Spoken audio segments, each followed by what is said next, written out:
La colonización del Este. Una vez que los restauradores del capitalismo en Europa del Este y la antigua Unión Soviética tomaron el poder estatal, trabajaron duro para asegurarse de que el nuevo orden de saqueo corporativo, codicia individual, bajos salarios, cultura pop sin sentido y democracia electoral limitada se afianzara. Se propusieron a desmantelar las unidades productivas públicas y toda la red de programas sociales que alguna vez sirvieron al pueblo. Integraron a los antiguos países comunistas en el sistema capitalista global mediante la expropiación de sus tierras, mano de obra, recursos naturales y mercados, transformándolos rápidamente en naciones empobrecidas del tercer mundo. Todo esto fue aclamado en la prensa corporativa estadounidense como un gran avance para la humanidad. Las antiguas naciones comunistas están siendo recolonizadas por el capital occidental. La mayor parte de su comercio exterior ahora está controlado por corporaciones multinacionales. Al igual que los países del tercer mundo, se ven privadas cada vez más de los mercados de los demás.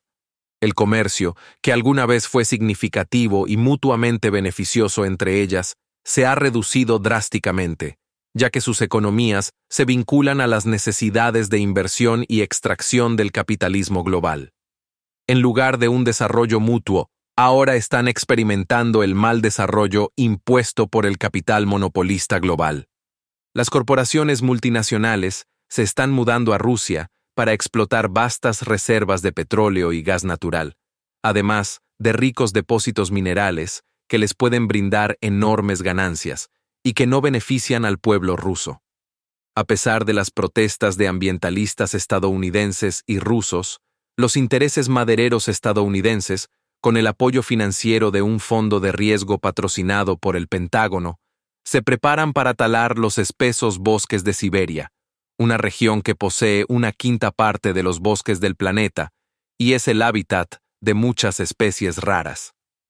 Toda la ayuda a los antiguos países comunistas se canaliza al sector privado. Como se señaló en The Guardian, los cientos de millones de dólares generados por los programas de ayuda occidentales han beneficiado principalmente a las empresas occidentales que se dirigieron al este para aprovecharse de las mismas. Cuando Rumania inauguró un mercado extrabursátil para negociar acciones de privatización, los 20 millones de dólares en costos iniciales fueron cubiertos en gran parte por la Agencia de los Estados Unidos para el Desarrollo Internacional. En 1996, el Fondo Monetario Internacional otorgó un préstamo de 10.200 millones de dólares a Rusia, con términos que exigían la privatización de la agricultura y otros activos estatales, y la eliminación de los subsidios a los combustibles y los servicios sociales. La ayuda estadounidense se utiliza para ayudar a los inversores privados a comprar propiedades públicas y extraer materias primas de propiedad pública de los países de Europa del Este en las condiciones de inversión más favorables. Con el advenimiento de la inversión privada en el este, la producción no creció como se prometió, sino que se redujo drásticamente. Cientos de las empresas estatales más atractivas y solventes han sido privatizadas, a menudo regaladas a precios ridículos a inversionistas extranjeros, mientras que otras empresas estatales han sido descapitalizadas o llevadas a la bancarrota. Entre 1989 y 1995, en lo que ahora es la República Checa, casi el 80% de todas las empresas fueron privatizadas y la producción industrial se contrajo en 2/3. La privatización en Polonia hizo que la producción se redujera en 1/3 entre 1989 y 1992. Grandes complejos electrónicos y de alta tecnología en Alemania Oriental, que emplean a decenas de miles de trabajadores, han sido absorbidos por gigantescas empresas de Alemania Occidental y luego cerrados. Con la privatización, gran parte de la infraestructura científica y técnica de la antigua Unión Soviética se está desintegrando, junto con sus instalaciones. Desde que pasó a ser privada, SIL, una enorme planta productora de camiones y vehículos pesados de Moscú, vio caer su producción de camiones de 150.000 a 13.000 unidades al año, sumado al despido de cerca del 40% de la fuerza laboral.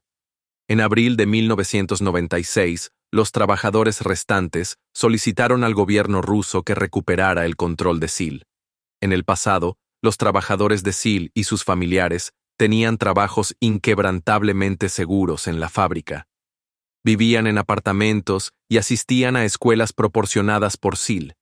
Cuando eran bebés, pasaban sus días en la guardería de SIL y cuando estaban enfermos, los médicos de SIL los atendían. Me crié en un país que se preocupaba por sus trabajadores, dijo un maquinista que ahora lamentaba haberse opuesto a ese sistema. En Macedonia, una de las repúblicas que se separaron de Yugoslavia, un representante sindical señaló: la privatización parece significar la destrucción de nuestras empresas. Los macedonios parecían más preocupados por las dificultades económicas del libre mercado que por las tan publicitadas rivalidades étnicas. Se quejaron de cómo el trabajo se ha apoderado de sus vidas. Uno no tiene tiempo para preocuparse por los demás. No hay tiempo ni siquiera para uno mismo. Solo tiempo para hacer dinero. La producción agrícola de cereales, maíz, ganado y otros productos se desplomó en los antiguos países comunistas, ya que miles de cooperativas agrícolas fueron disueltas a la fuerza. Los nuevos agricultores privados tienen pequeñas parcelas y a menudo no pueden obtener préstamos, semillas, fertilizantes o maquinaria y están perdiendo rápidamente sus propiedades o volviendo a la agricultura de subsistencia.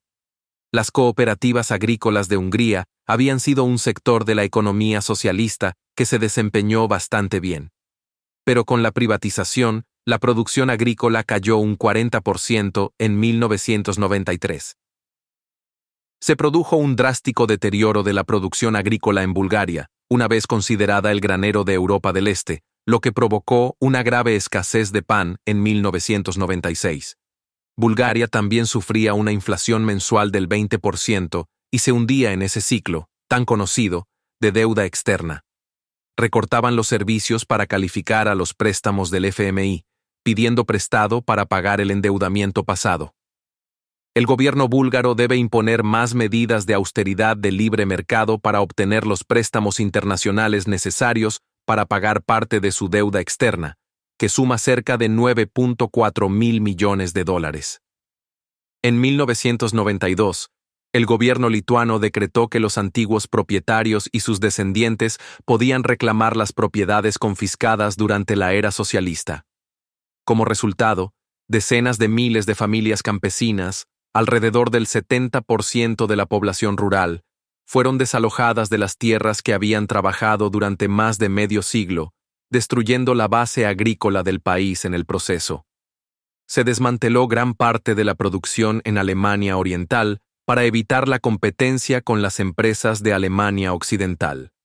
Esto fue especialmente evidente cuando se disolvió la agricultura colectiva para proteger las granjas privadas fuertemente subsidiadas y menos productivas de Alemania Occidental.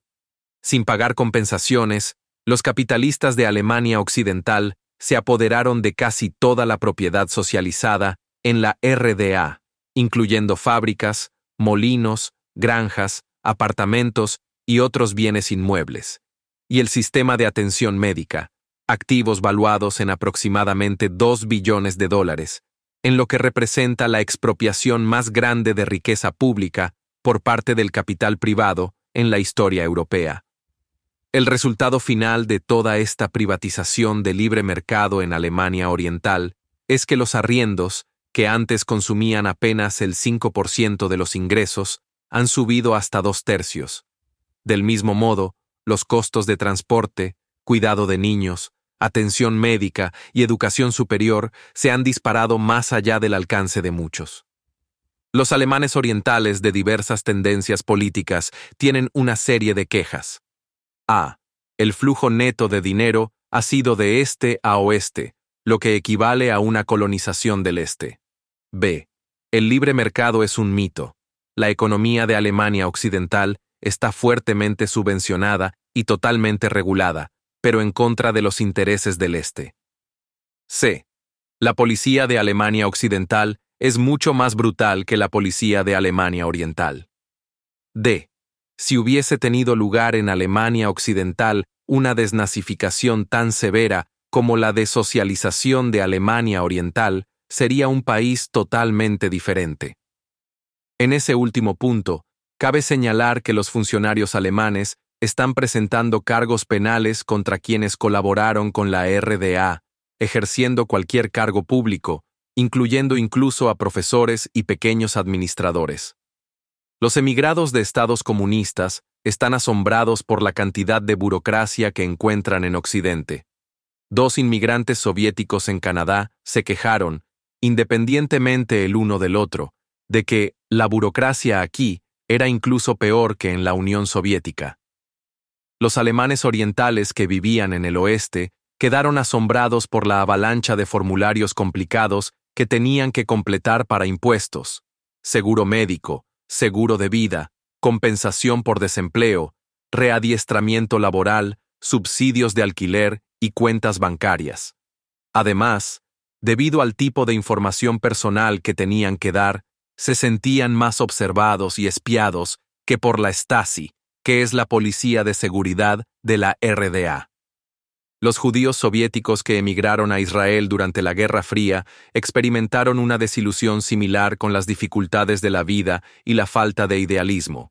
Las cartas desalentadoras que enviaron a casa se consideraron un factor preponderante en la caída de la migración de la URSS a Israel.